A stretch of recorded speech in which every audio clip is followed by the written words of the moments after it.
proses penghalusan beduk Masjid Jami Fathul Huda, Desa Duduk Lor, Kecamatan Glagah, Lamongan.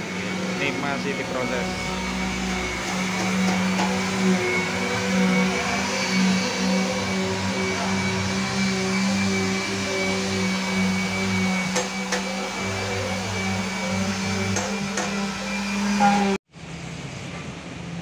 Masjid Jami Fathul Huda masih proses ini. Proses finishing masih berlangsung, masih 40%, masih belum selesai. Itu nanti masih yang itu digosok lagi, sih belum ya.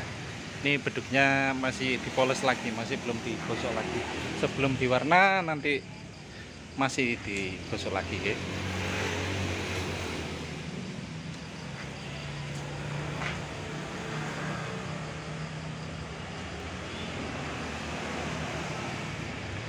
Pengrajin beduk langgeng.